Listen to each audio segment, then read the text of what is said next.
Músculo cardíaco, el corazón como bomba. Y la función de las válvulas cardíacas.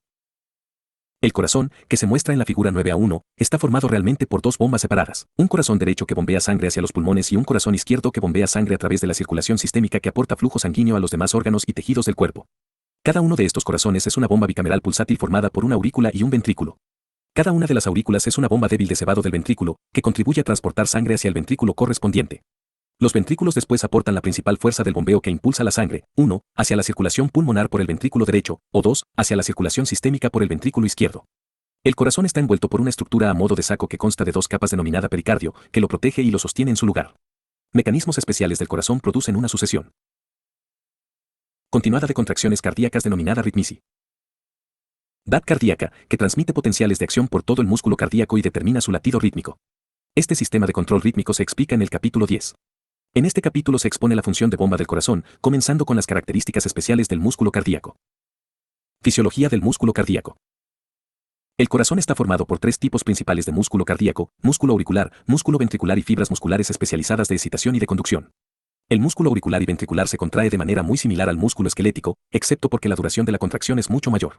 No obstante, las fibras especializadas de excitación y de conducción del corazón se contraen débilmente porque contienen pocas fibrillas contráctiles, en cambio, presentan descargas eléctricas rítmicas automáticas en forma de potenciales de acción o conducción de los potenciales de acción por todo el corazón, formando así un sistema excitador que controla el latido rítmico cardíaco.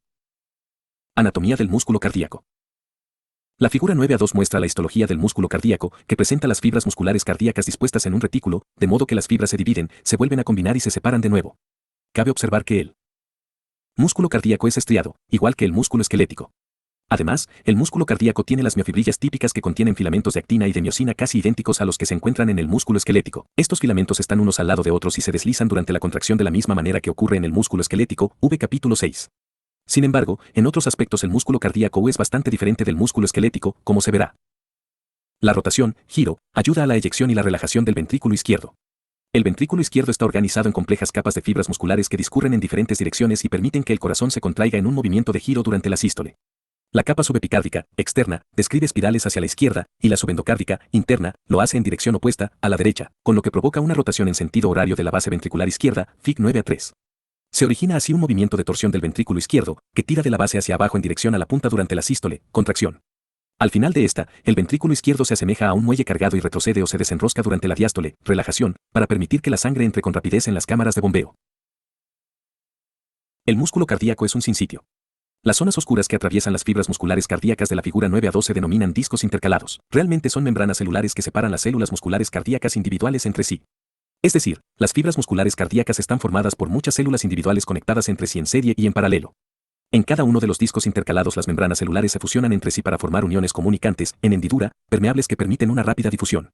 Por tanto, desde un punto de vista funcional los iones se mueven con facilidad en el líquido intracelular a lo largo del eje longitudinal de las fibras musculares cardíacas, de modo que los potenciales de acción viajan fácilmente desde una célula muscular cardíaca a la siguiente, a través de los discos intercalados. Por tanto, el músculo cardíaco es un sinsitio de muchas células musculares cardíacas en el que las células están tan interconectadas entre sí que cuando una célula se excita el potencial de acción se propaga rápidamente a todas. El corazón realmente está formado por dos sinsitios, el sinsitio auricular, que forma las paredes de las dos aurículas. Potenciales de acción en el músculo cardíaco. El potencial de acción que se registra en una fibra muscular ventricular, que se muestra en la figura 9a4, es en promedio de aproximadamente 105 mV, lo que significa que el potencial intracelular aumenta desde un valor muy negativo entre los latidos, de aproximadamente menos 85 mV, hasta un valor ligeramente positivo, de aproximadamente más 20 mV, durante cada latido. Después de la espiga inicial la membrana permanece despolarizada durante aproximadamente 0,2 s, mostrando una meseta, seguida al final de la meseta de una repolarización súbita. La presencia de esta meseta del potencial de acción hace que la contracción ventricular dure hasta 15 veces más en el músculo cardíaco que en el músculo esquelético. ¿Qué produce el potencial de acción prolongado y la meseta en el músculo cardíaco? Al menos dos diferencias importantes entre las propiedades de la membrana del músculo cardíaco y esquelético son responsables del potencial de acción prolongado y de la meseta del músculo cardíaco.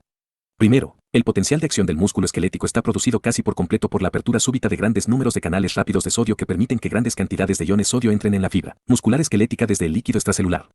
A estos canales se les denomina canales rápidos porque permanecen abiertos solo algunas milésimas de segundo y después se cierran súbitamente. Al final de este cierre se produce la repolarización y el potencial de acción ha terminado en otra milésima de segundo aproximadamente. En el músculo cardíaco, el potencial de acción está producido por la apertura de dos tipos de canales. 1. Los mis. Más canales rápidos de sodio activados por el voltaje que en el músculo esquelético, y 2. Otra población totalmente distinta de canales de calcio de tipo L, canales lentos de calcio, que también se denominan canales de calcio-sodio. Esta segunda población de canales difiere de los canales rápidos de sodio en que se abren con mayor lentitud y, lo que es incluso más importante, permanecen abiertos durante varias décimas de segundo. Durante este tiempo fluye una gran cantidad de iones tanto calcio como sodio a través de estos canales hacia el interior de la fibra muscular cardíaca, y esta actividad mantiene un periodo prolongado de despolarización, dando lugar a la meseta del potencial de acción. Además, los iones calcio que entran durante esta fase de meseta activan el proceso contráctil del músculo, mientras que los iones calcio que producen la contracción del músculo esquelético proceden del retículo sarcoplásmico intracelular. La segunda diferencia funcional importante entre el músculo cardíaco y el músculo esquelético que ayuda a explicar tanto el potencial de acción prolongado como su meseta es que inmediatamente después del inicio del potencial de acción, la permeabilidad de la membrana del músculo cardíaco a los iones potasio disminuye aproximadamente 5 veces, un efecto que no aparece en el músculo esquelético. Esta disminución de la permeabilidad al potasio se puede deber al exceso de flujo de entrada de calcio a través de los canales de calcio que se acaba de señalar. Independientemente de la causa, la disminución de la permeabilidad al potasio reduce mucho el flujo de salida de iones potasio de carga positiva durante la meseta del potencial de acción y, por tanto, impide el regreso rápido del voltaje del potencial de acción a su nivel de reposo. Cuando los canales lentos de calcio-sodio se cierran después de 0,2 a 0,3 S y se interrumpe el flujo de entrada de iones calcio y sodio, también aumenta rápidamente la permeabilidad de la membrana a los iones potasio. Esta rápida pérdida de potasio desde la fibra inmediatamente devuelve el potencial de membrana a su nivel de reposo, finalizando de esta manera el potencial de acción. Fases del potencial de acción del músculo cardíaco. La figura 9 a 5 resume las fases del potencial de acción en el músculo cardíaco y el flujo de iones que tiene lugar durante cada fase. Fase O, despolarización. Los canales rápidos de sodio se abren. Cuando la célula cardíaca es estimulada y se despolariza, el potencial de membrana se hace más positivo. Los canales de sodio activados por el voltaje, canales rápidos de sodio, se abren y permiten que el sodio circule rápidamente hacia el interior de la célula y la despolarice. El potencial de membrana alcanza más 2,0 MV aproximadamente antes de que los canales de sodio se cierren. Fase 1, repolarización inicial. Los canales rápidos de sodio se cierran. Los canales de sodio se cierran, la célula empieza a repolarizarse y los iones potasio salen de la célula a través de los canales de potasio. Fase 2, meseta. Los canales de calcio se abren y los canales rápidos de potasio se cierran. Tiene lugar una breve repolarización inicial y el potencial de acción alcanza una meseta como consecuencia de 1. Una mayor permeabilidad a los iones calcio, y 2. La disminución de la permeabilidad a los iones potasio. Los canales de calcio activados por el voltaje se abren lentamente durante las fases 1 y O, y el calcio entra en la célula. Después, los canales de potasio se cierran, y la combinación de una reducción en la salida de iones potasio y un aumento de la entrada de iones calcio lleva a que el potencial de acción alcance una meseta. Fase 3, repolarización rápida. Los canales de calcio se cierran y los canales lentos de potasio se abren. El cierre de los canales iónicos de calcio y el aumento de la permeabilidad a los iones potasio, que permiten que los iones potasio salgan rápidamente de la célula, pone fin a la meseta y devuelve el potencial de membrana de la célula a su nivel de reposo. Fase 4, potencial de membrana en reposo. Sus valores promedios son aproximadamente de menos 80 a menos 90 MV. Velocidad de la conducción de las señales en el músculo cardíaco. La velocidad de la conducción de la señal del potencial de acción excitador a lo largo de las fibras musculares auriculares y ventriculares es de 1,0,3 a 0,5 ms, o aproximadamente 1/250 de la velocidad en las fibras nerviosas grandes y en torno a 1/10 de la velocidad en las fibras musculares esqueléticas. La velocidad de conducción en el sistema especializado de conducción del corazón, en las fibras de Purkinje, es de hasta 4 metros por segundo en la mayoría de las partes del sistema, lo que permite una conducción razonablemente rápida de la señal excitadora hacia las diferentes partes del corazón, como se explica en el capítulo 10. Periodo refractario del músculo cardíaco. El músculo cardíaco, al igual que todos los tejidos excitables, es refractario a la reestimulación durante el potencial de acción. Por tanto, el periodo refractario del corazón es el intervalo de tiempo, como se muestra en la parte izquierda de la figura 9 a 6, durante el cual un impulso cardíaco normal no puede reexcitar una zona ya excitada de músculo cardíaco. El periodo refractario normal del ventrículo es de 0,25 a 0,30 s, que es aproximadamente la duración del potencial de acción en meseta prolongado. Hay un periodo refractario relativo adicional de aproximadamente 0,05 s, durante el cual es más difícil de lo normal excitar el músculo, pero se puede excitar con una señal excitadora muy intensa, como se demuestra por la contracción prematura temprana, extrasístole temprana, del segundo ejemplo de la figura 9 a 6. El periodo refractario del músculo auricular es mucho más corto que el de los ventrículos, aproximadamente 0,15 s para las aurículas, en comparación con 0,25 a 0,30 s para los ventrículos. Acoplamiento, excitación, contracción, función de los iones calcio y de los túbulos transversos. El término acoplamiento, excitación, contracción se refiere al mecanismo mediante el cual el potencial de acción hace que las miofibrillas del músculo se contraigan. Este mecanismo se analizó para el músculo esquelético en el capítulo 7. Una vez más, hay diferencias en este mecanismo en el músculo cardíaco que tienen efectos importantes sobre las características de su contracción. Al igual que en el músculo esquelético, cuando un potencial de acción pasa sobre la membrana del músculo cardíaco, el potencial de acción se propaga hacia el interior de la fibra muscular cardíaca a lo largo de las membranas de los túbulos transversos, T. Los potenciales de acción de los túbulos T, a su vez, actúan sobre las membranas de los túbulos sarcoplásmicos longitudinales para producir la liberación de iones calcio hacia el sarcoplasma muscular desde el retículo sarcoplásmico. En algunas milésimas de segundo más estos iones calcio difunden hacia las miofibrillas y catalizan las reacciones químicas que favorecen el deslizamiento de los filamentos de actina y de miosina entre sí, lo que da lugar a la contracción muscular. Hasta ahora este mecanismo de acoplamiento-excitación-contracción es el mismo que el del músculo esquelético, aunque hay un segundo efecto que es bastante diferente. Además de los iones calcio que se liberan hacia el sarcoplasma desde las cisternas del retículo sarcoplásmico, también van iones calcio hacia el sarcoplasma desde los túbulos T en el momento del potencial de acción, que abre los canales de calcio dependientes del voltaje a la membrana del túbulo T, Fig 9 a 7. El calcio que entra en la célula activa después los canales de liberación de calcio, también denominados canales de receptor de rianodina, en la membrana del retículo sarcoplásmico, para activar la liberación de calcio en el sarcoplasma. Los iones calcio en el sarcoplasma interaccionan después con la troponina para iniciar la formación y contracción de puente transversal mediante el mismo mecanismo básico que se ha descrito para el músculo esquelético en el capítulo 6.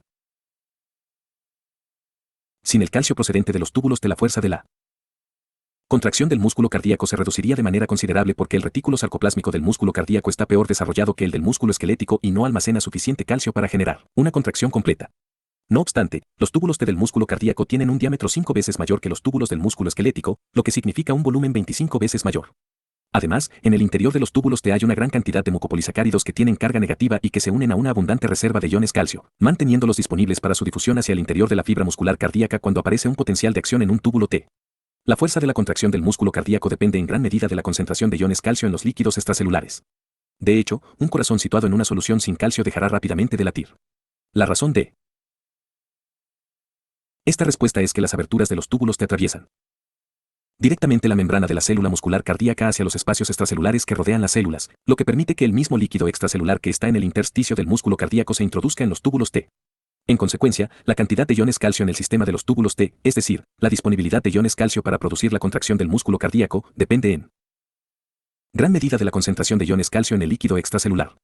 En cambio, la fuerza de la contracción del músculo esquelético apenas se ve afectada por cambios moderados de la concentración de calcio en el líquido extracelular porque la contracción del músculo esquelético está producida casi por completo por los iones calcio que son liberados por el retículo sarcoplásmico del interior de la propia fibra muscular esquelética. Al final de la meseta del potencial de acción cardíaco se interrumpe súbitamente el flujo de entrada de iones calcio hacia el interior de la fibra muscular y los iones calcio del sarcoplasma se bombean rápidamente hacia el exterior de las fibras musculares, hacia el retículo sarcoplásmico y hacia el espacio de los túbulos T líquido extracelular. El transporte de calcio de nuevo al retículo sarcoplásmico se consigue con la ayuda de una bomba de calcio adenosina trifosfatasa, ATPasa, calcio ATPasa del retículo sarco plásmico / endoplásmico, cerca 2, V Fig 9 a 7. Los iones calcio se eliminan también de la célula mediante un intercambiador de sodio-calcio. El sodio que entra en la célula durante este intercambio se transporta después fuera de la célula por acción de la bomba de sodio-potasio ATPasa. En consecuencia, se interrumpe la contracción hasta que llega un nuevo potencial de acción. Duración de la contracción. El músculo cardíaco comienza a contraerse algunos milisegundos después de la llegada del potencial de acción y sigue contrayéndose hasta algunos milisegundos después de que finalice. Por tanto, la duración de la contracción del músculo cardíaco depende principalmente de la duración del potencial de acción, incluyendo la meseta, aproximadamente 0,2 s en el músculo auricular y 0,3 s en el músculo ventricular. Ciclo cardíaco. Los fenómenos cardíacos que se producen desde el comienzo de un latido cardíaco hasta el comienzo del siguiente se denominan ciclo cardíaco. Cada ciclo es iniciado por la generación espontánea de un potencial de acción en el nódulo sinusal, como se explica en el capítulo 10. Este nódulo está localizado en la pared superolateral de la aurícula derecha, cerca del orificio de la vena cava superior, y el potencial de acción viaja desde aquí rápidamente por ambas aurículas y después a través de las AV hacia los ventrículos. Debido a esta disposición especial del sistema de conducción desde las aurículas hacia los ventrículos, hay un retraso de más de 0,1 s durante el paso del impulso cardíaco desde las aurículas a los ventrículos. Esto permite que las aurículas se contraigan antes de la contracción ventricular, bombeando de esta manera sangre hacia los ventrículos antes de que comience la intensa contracción ventricular. Por tanto, las aurículas actúan como bombas de cebado para los ventrículos, y los ventrículos a su vez proporcionan la principal fuente de potencia para mover la sangre a través del sistema vascular del cuerpo. Diástole y sístole. La duración del ciclo cardíaco total, incluidas la sístole y la diástole, es el valor inverso de la frecuencia cardíaca. Por ejemplo, si la frecuencia cardíaca es de 72 latidos / min, la duración del ciclo cardíaco es de 1/72 min / latido, aproximadamente 0,0139 min / latido, o 0,833 s / latido. La figura 9 a 8 muestra los diferentes acontecimientos que se producen durante el ciclo cardíaco para el lado izquierdo del corazón. Las tres curvas superiores muestran los cambios de presión en la aorta, en el ventrículo izquierdo y en la aurícula izquierda, respectivamente. La cuarta curva representa los cambios del volumen ventricular izquierdo, la quinta el electrocardiograma y la sexta un fonocardiograma, que es un registro de los ruidos que produce el corazón, principalmente las válvulas cardíacas, durante su función de bombeo. Es especialmente importante que el lector estudie en detalle esta figura y que comprenda las causas de todos los acontecimientos que se muestran. El aumento de la frecuencia cardíaca reduce la duración del ciclo cardíaco. Cuando aumenta la frecuencia cardíaca, la duración de cada ciclo cardíaco disminuye, incluidas las fases de contracción y relajación. La duración del potencial de acción la sístole también decrece, aunque no en un porcentaje tan elevado como en la diástole. Para una frecuencia cardíaca normal de 72 latidos barra diagonal min, la sístole comprende aproximadamente 0,4 del ciclo cardíaco completo. Para una frecuencia cardíaca triple de lo normal, la sístole supone aproximadamente 0,65 del ciclo cardíaco completo. Esto significa que el corazón que late a una frecuencia muy rápida no permanece relajado el tiempo suficiente para permitir un llenado completo de las cámaras cardíacas antes de la siguiente contracción. Relación del electrocardiograma con el ciclo cardíaco. El electrocardiograma de la figura 9 a 8 muestra las ondas P, Q, R, S y T, que se analizan en los capítulos 11 y 12. Son los voltajes eléctricos que genera el corazón y son registrados mediante el electrocardiograma desde la superficie del cuerpo. La onda P está producida por la propagación de la despolarización en las aurículas y es seguida por la contracción auricular, que produce una ligera elevación de la curva de presión auricular inmediatamente después de la onda P electrocardiográfica. Aproximadamente 0,16 s después del inicio de la onda P, las ondas QRS aparecen como consecuencia de la despolarización eléctrica de los ventrículos, que inicia la contracción de los ventrículos y hace que comience a elevarse la presión ventricular. Por tanto, el complejo QRS comienza un poco antes del inicio de la sístole ventricular. Finalmente, la onda T ventricular representa la fase de repolarización de los ventrículos, cuando las fibras del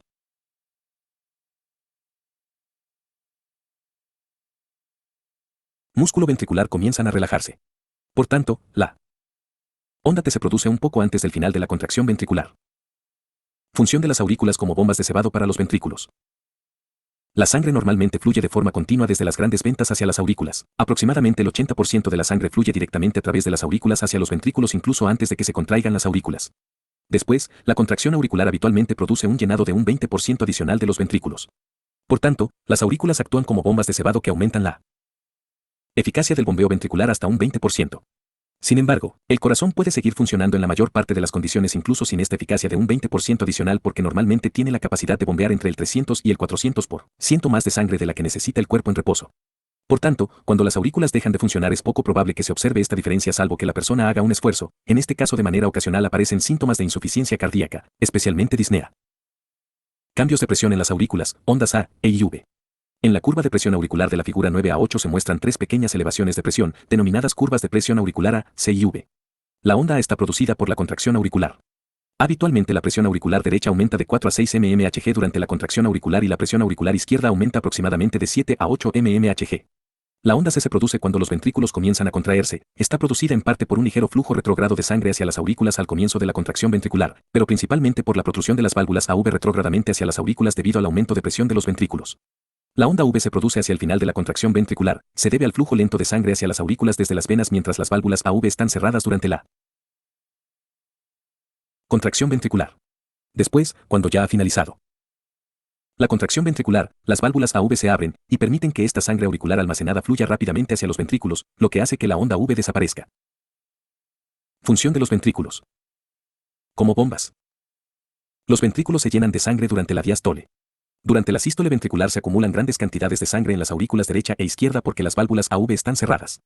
Por tanto, tan pronto como ha finalizado la sístole y las presiones ventriculares disminuyen de nuevo a sus valores diastólicos bajos, el aumento moderado de presión que se ha generado en las aurículas durante la sístole ventricular inmediatamente abre las válvulas AV y permite que la sangre fluya rápidamente hacia los ventrículos, como se muestra en la elevación de la curva de gasto ventricular izquierdo de la figura 9 a 8. Es el denominado periodo de llenado rápido de los ventrículos. En un corazón sano, el periodo de llenado rápido dura aproximadamente el primer tercio de la diástole. Durante el tercio medio de la diástole normalmente solo fluye una pequeña cantidad de sangre hacia los ventrículos. Esta es la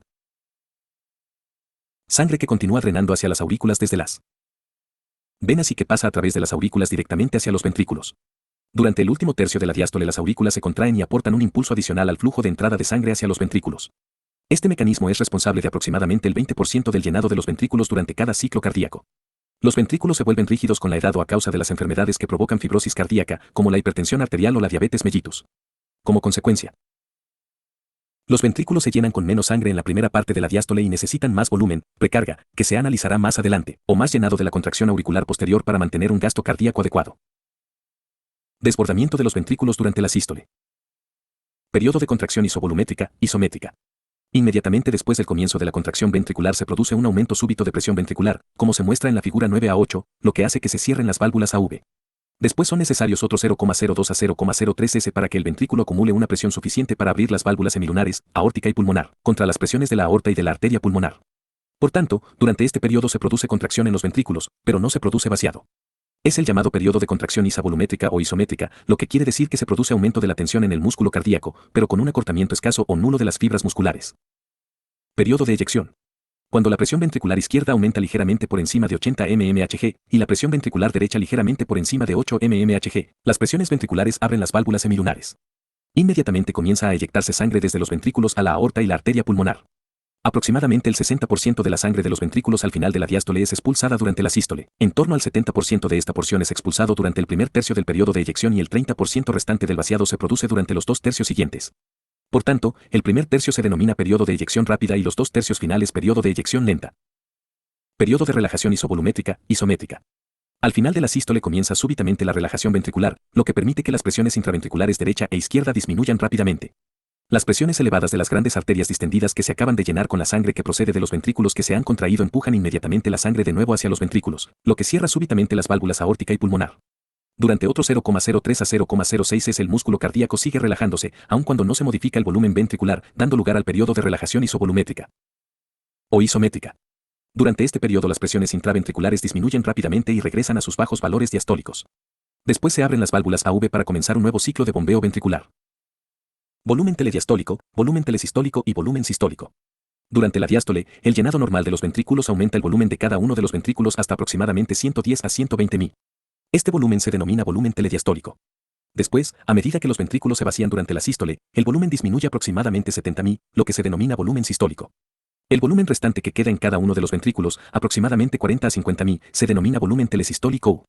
La fracción del volumen telediastólico que es propulsada se denomina fracción de eyección, que habitualmente es igual a 0,6 o el 60% aproximadamente. A menudo, el porcentaje de fracción de eyección se utiliza clínicamente para valorar la capacidad sistólica de bombeo cardíaca. Cuando el corazón se contrae con fuerza, el volumen telesistólico puede disminuir hasta un valor tan bajo como 10 a 20 mi. Por el contrario, cuando fluyen grandes cantidades de sangre hacia los ventrículos durante la diástole, los volúmenes telediastólicos ventriculares pueden llegar a ser tan grandes como 150 a 180 mi en el corazón sano.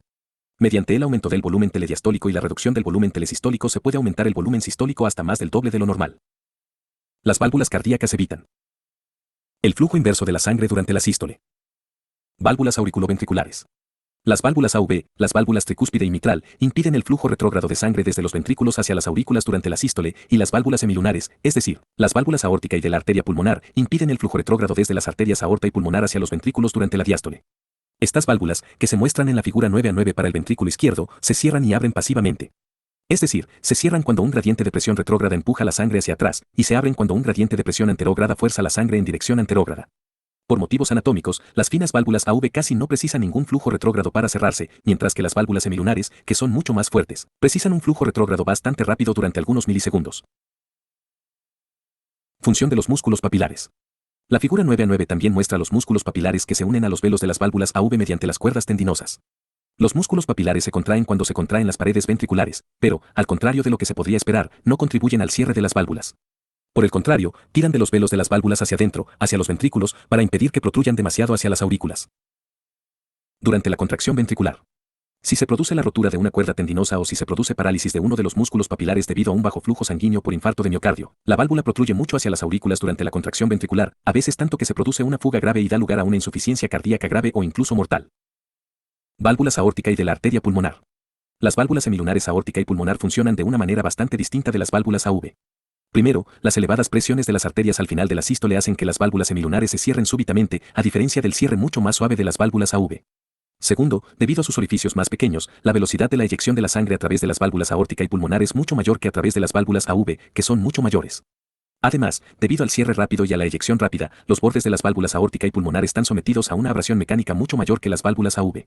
Finalmente, las válvulas AV tienen el soporte de las cuerdas tendinosas, lo que no ocurre en el caso de las válvulas semilunares. A partir de la anatomía de las válvulas aórtica y pulmonar, que se muestra.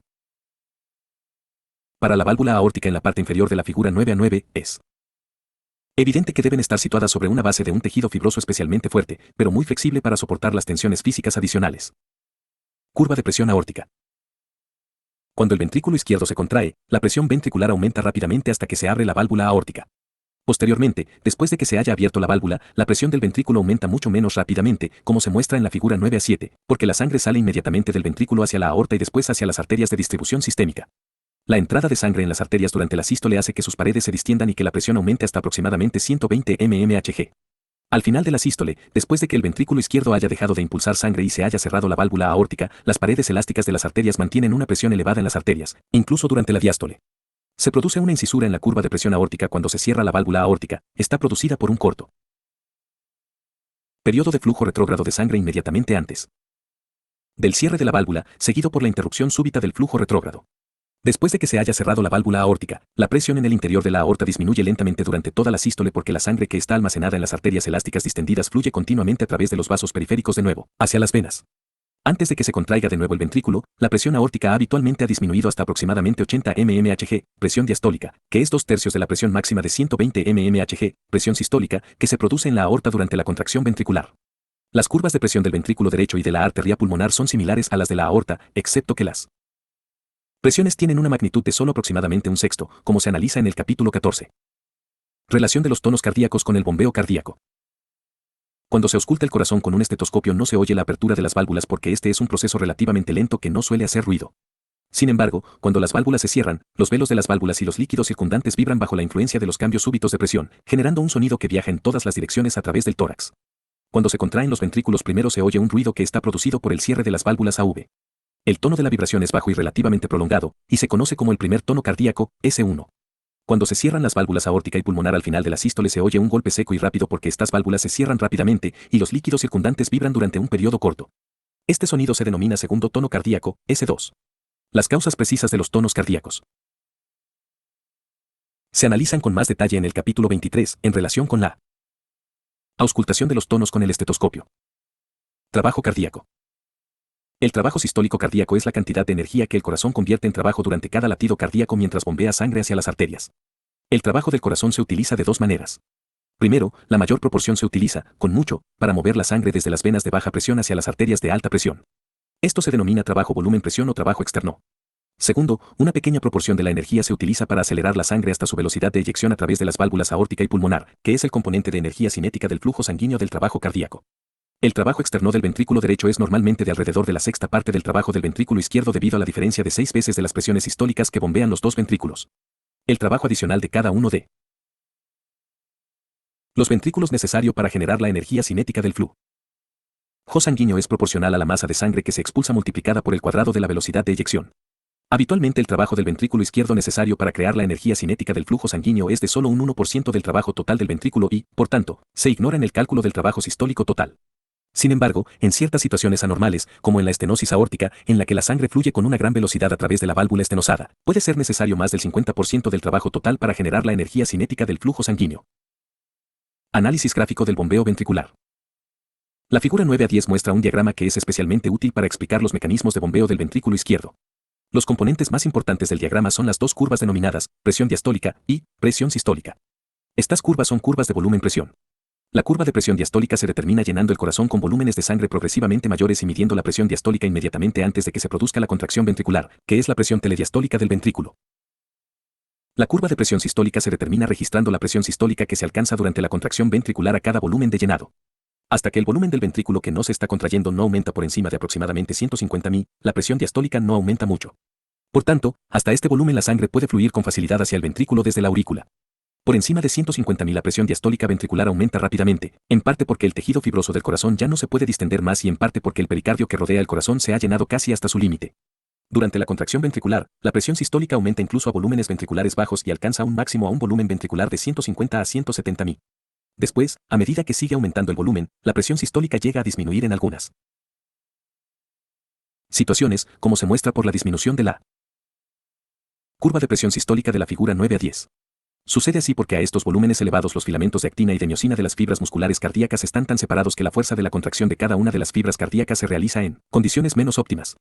Obsérvese especialmente en la figura que la presión sistólica máxima del ventrículo izquierdo normal está entre 250 y 300 mmHg, aunque esto varía mucho con la fuerza del corazón de cada persona y con el grado de la estimulación del corazón por los nervios cardíacos. Para el ventrículo derecho normal la presión sistólica máxima está entre 60 y 80 mmHg. Diagrama de volumen-presión durante el ciclo cardíaco, trabajo cardíaco. Las líneas rojas de la figura 9 a 10 forman un bucle denominado diagrama de volumen-presión del ciclo cardíaco para la función normal del ventrículo izquierdo. En la figura 9 a 11 se muestra una versión más detallada de este bucle. Está dividido en 4 fases. Fase I, periodo de llenado. La fase I del diagrama de volumen-presión comienza a un volumen ventricular de aproximadamente 50.000 y una presión diastólica próxima a 2 a 3 mmHg. La cantidad de sangre que queda en el ventrículo después del latido previo, 50.000, se denomina volumen telesistólico. A medida que la sangre venosa fluye hacia el ventrículo desde la aurícula izquierda, el volumen ventricular normalmente aumenta hasta aproximadamente 120.000, el denominado volumen telediastólico, un aumento de 70.000. Por tanto, el diagrama de volumen-presión durante la fase I se extiende a lo largo de la línea en la figura 9 a 10, señalada como I, y desde el punto A al punto B en la figura 9 a 11, en la que el volumen aumenta hasta 120.000 y la presión diastólica aumenta hasta aproximadamente 5 a 7 mmHg. Fase 11, periodo de contracción isovolumétrica. Durante la contracción isovolumétrica el volumen del ventrículo no se modifica porque todas las válvulas están cerradas. Sin embargo, la presión en el interior del ventrículo aumenta hasta igualarse a la presión que hay en la aorta, hasta un valor de presión de aproximadamente 80 mmHg, como se señala mediante el punto C, VFIC 9 a 11. Fase 111, periodo de eyección. Durante la eyección la presión sistólica aumenta incluso más debido a una contracción aún más intensa del ventrículo. Al mismo tiempo, el volumen del ventrículo disminuye porque la válvula aórtica ya se ha abierto y la sangre sale del ventrículo hacia la aorta. Por tanto, en la figura 9 a 10 la curva señalada, 3, o periodo de eyección, registra los cambios del volumen y de la presión sistólica durante este periodo de eyección. Fase 4, periodo de relajación isovolumétrica. Al final del periodo de eyección, punto D, VFIC 9 a 11, se cierra la válvula aórtica y la presión ventricular disminuye de nuevo hasta el nivel de la presión diastólica. La línea marcada como 4, VFIC 9 a 10, refleja esta disminución de la presión intraventricular sin cambios de volumen. Así, el ventrículo recupera su valor inicial, en el que quedan aproximadamente 50.000 de sangre en el ventrículo y la presión auricular es de aproximadamente de 2 a 3 mmHg. El área que encierra este diagrama de volumen-presión funcional, la zona sombreada denominada T, representa el trabajo externo neto del ventrículo durante su ciclo de contracción. En estudios experimentales de contracción cardíaca este diagrama se utiliza para calcular el trabajo cardíaco. Cuando el corazón bombea grandes cantidades de sangre, el área del diagrama de trabajo se hace mucho mayor. Es decir, se extiende más hacia la derecha porque el ventrículo se llena con más sangre durante la diástole, se eleva mucho más porque el ventrículo se contrae con mayor presión, y habitualmente se extiende más a la izquierda porque el ventrículo se contrae hasta un menor volumen, especialmente si el sistema nervioso simpático estimula un aumento de actividad del ventrículo. Conceptos de precarga y poscarga. Cuando se evalúan las propiedades contráctiles del músculo es importante especificar el grado de tensión del músculo cuando comienza a contraerse, que se denomina precarga, y especificar la carga contra la que el músculo ejerce su fuerza contráctil, que se denomina poscarga. Para la contracción cardíaca habitualmente se considera que la precarga es la presión telediastólica cuando el ventrículo ya se ha llenado. La poscarga del ventrículo es la presión de la aorta que sale del ventrículo. En la figura 9 a 10 este valor corresponde a la presión sistólica que describe la curva de fase 3 del diagrama de volumen-presión. A veces se considera de manera aproximada que la poscarga es la resistencia de la circulación en lugar de su presión. La importancia de los conceptos de precarga y poscarga es que en muchos estados funcionales anormales del corazón o de la circulación, la presión durante el llenado del ventrículo. La precarga, la presión arterial contra la que se debe contraer.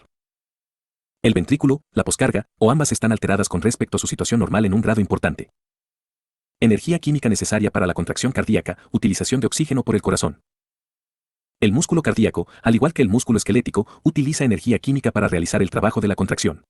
Aproximadamente el 70 a 90% de esta energía procede normalmente del metabolismo oxidativo de los ácidos grasos, donde el 10 a 30%, aproximadamente, procede de otros nutrientes, especialmente glucosa y lactato. Por tanto, la velocidad del consumo de oxígeno por el miocardio es una medida excelente de la energía química que se libera mientras el corazón realiza su trabajo. Las diferentes reacciones químicas que liberan esta energía se analizan en los capítulos 68 y 69. Los estudios experimentales han demostrado que el consumo de oxígeno del corazón y la energía química invertida durante la contracción están relacionados directamente con el área sombreada total de la figura 9 a 10. Esta parte sombreada consiste en el trabajo externo, T, según se ha explicado anteriormente y en una parte adicional denominada energía potencial, señalada como EP. La energía potencial representa el trabajo adicional que podría realizarse por contracción del ventrículo si éste pudiera vaciar por completo toda la sangre en la cámara con cada contracción. El consumo de oxígeno ha demostrado ser también casi proporcional a la tensión que se produce en el músculo cardíaco durante la contracción multiplicada por la duración de tiempo durante la cual persiste la contracción, denominada índice de tensión tiempo. De acuerdo con la ley de Laplace, la tensión en la pared del ventrículo, T, está relacionada con la presión ventricular izquierda, P, y con el radio, RT igual a PXR. Como la tensión es alta y, por tanto, la presión en el ventrículo izquierdo, cuando lo es la presión sistólica, en correspondencia se usa más oxígeno.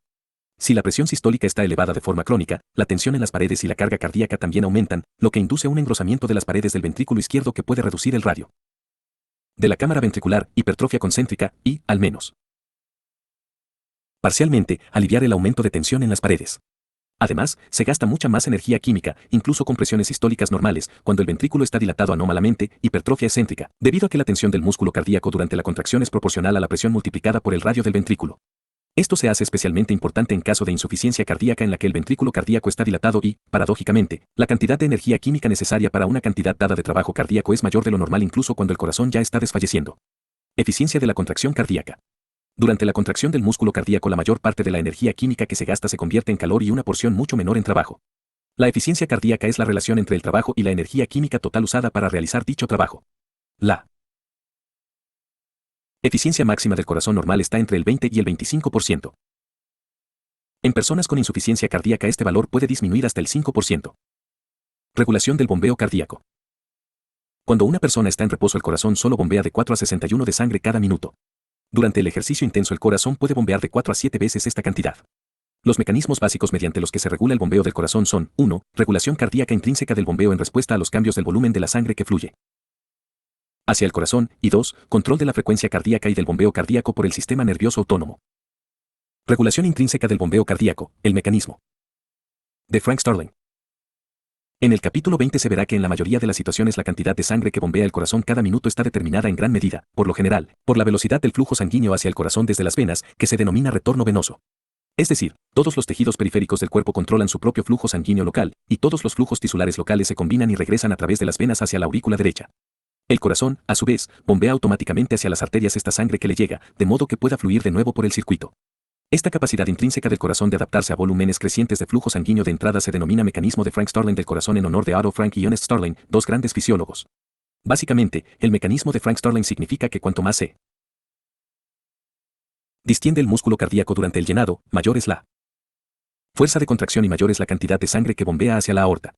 O, enunciado de otra manera, dentro de límites fisiológicos el corazón bombea toda la sangre que le llega procedente de las venas. ¿Cuál es la explicación del mecanismo de Frank Starling? Cuando una cantidad adicional de sangre fluye hacia los ventrículos, el propio músculo cardíaco es distendido hasta una mayor longitud. Esta distensión, a su vez, hace que el músculo se contraiga con más fuerza porque los filamentos de actina y de miosina son desplazados hacia un grado de superposición más cercano al óptimo para la generación de fuerza. Por tanto, el ventrículo, debido al aumento de la función de bomba, bombea automáticamente la sangre adicional hacia las arterias. Esta capacidad del músculo distendido, hasta una longitud óptima, de contraerse con un aumento del trabajo cardíaco, es característica de todo el músculo estriado, como se explica en el capítulo 6, y no es simplemente una característica del músculo cardíaco. Además del importante efecto del aumento de longitud del músculo cardíaco, hay otro factor que aumenta la función de bomba del corazón cuando aumenta su volumen. La distensión de la pared de la aurícula derecha aumenta directamente la frecuencia cardíaca en un 10 a 20%, lo que también contribuye a aumentar la cantidad de sangre que se bombea cada minuto, aunque su contribución es mucho menor que la del mecanismo de Frank Starling. Tal como se expone en el capítulo 18, el estiramiento de la aurícula activa también receptores de estiramiento y un reflejo nervioso, llamado reflejo de Bainbridge, que es transmitido por el nervio vago y puede incrementar la frecuencia cardíaca de un 40 a un 60%. Curvas de función ventricular. Una de las mejores formas de expresar la capacidad funcional de los ventrículos de bombear sangre es mediante curvas de función ventricular. La figura 9 a 12 muestra un tipo de curva de función ventricular denominada curva de trabajo sistólico. Obsérvese que a medida que aumenta la presión auricular de cada uno de los lados del corazón, el trabajo sistólico de ese lado aumenta hasta que alcanza el límite de la capacidad de bombeo del ventrículo. La figura 9 a 13 muestra otro tipo de curva de función ventricular denominada curva de gasto ventricular. Las dos curvas de esta figura representan la función de los ventrículos del corazón humano basadas en datos extrapolados de estudios con animales experimentales. A medida que aumentan las presiones de las aurículas derecha e izquierda, también lo hacen los volúmenes ventriculares por minuto respectivos. Así, las curvas de función ventricular son otra forma de expresar el mecanismo de Frank Starling del corazón. Es decir, a medida que los ventrículos se llenan en respuesta a unas presiones auriculares más altas, se produce aumento del volumen de los dos ventrículos y de la fuerza de la contracción del músculo cardíaco, lo que hace que el corazón bombee mayores cantidades de sangre hacia las arterias. Control del corazón por los nervios simpáticos y parasimpáticos. La eficacia de la función de bomba del corazón también está controlada por los nervios simpáticos y parasimpáticos, vagos, que inervan de forma abundante el corazón, como se muestra en la figura 9 a 14. Para niveles dados de presión auricular de entrada, la cantidad de sangre que se bombea cada minuto, gasto cardíaco, con frecuencia se puede aumentar más de un 100% por la estimulación simpática. Por el contrario, el gasto se puede disminuir hasta un valor tan bajo como 0 o casi 0 por la estimulación vaga, parasimpática. Mecanismos de excitación del corazón por los nervios simpáticos.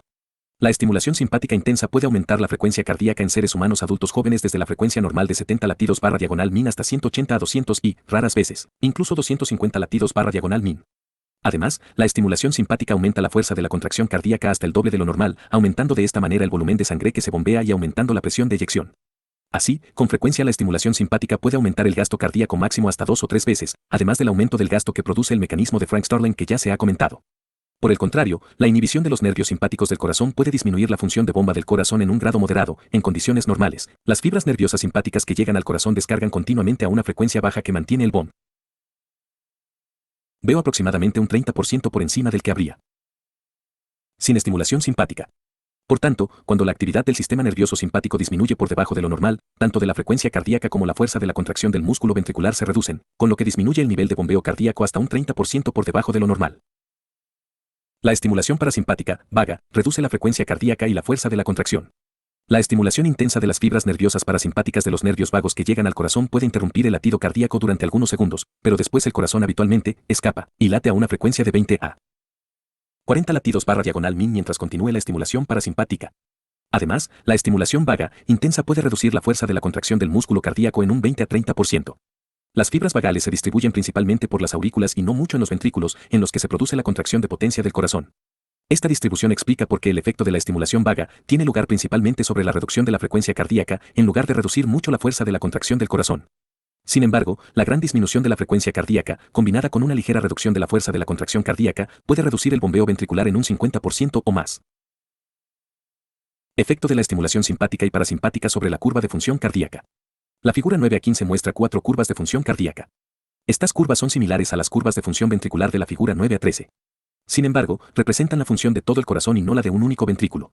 Muestran la relación entre la presión auricular derecha en la entrada del corazón y el gasto cardíaco procedente del ventrículo izquierdo hacia la aorta. Las curvas de la figura 9 a 15 muestran que, a cualquier presión auricular derecha dada, el gasto cardíaco aumenta durante el aumento de la estimulación simpática y disminuye durante el aumento de la estimulación parasimpática. Estas modificaciones del gasto que se producen por la estimulación del sistema nervioso autónomo se deben tanto a modificaciones de la frecuencia cardíaca como a modificaciones de la fuerza contráctil del corazón. Efecto de los iones potasio y calcio sobre la función cardíaca.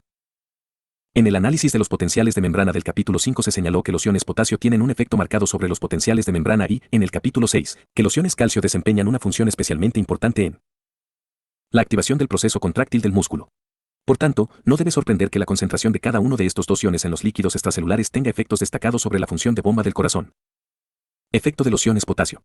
El exceso de potasio hace que el corazón esté dilatado y flácido, y también reduce la frecuencia cardíaca. Grandes cantidades de potasio también pueden bloquear la conducción del impulso cardíaco desde las aurículas hacia los ventrículos a través de las AV. La elevación de la concentración de potasio hasta solo 8 a 12 mEq/1, 2 a 3 veces el valor normal, puede producir una profunda debilidad del corazón, una alteración del ritmo e incluso la muerte. Estos efectos se deben parcialmente al hecho de que una concentración elevada de potasio en los líquidos extracelulares reduce el potencial de membrana en reposo de las fibras del músculo cardíaco, como se explica en el capítulo 5. Es decir, la alta concentración de potasio en el líquido extracelular despolariza parcialmente la membrana celular, lo que provoca que el potencial de membrana sea menos negativo. Cuando disminuye el potencial de membrana también lo hace la intensidad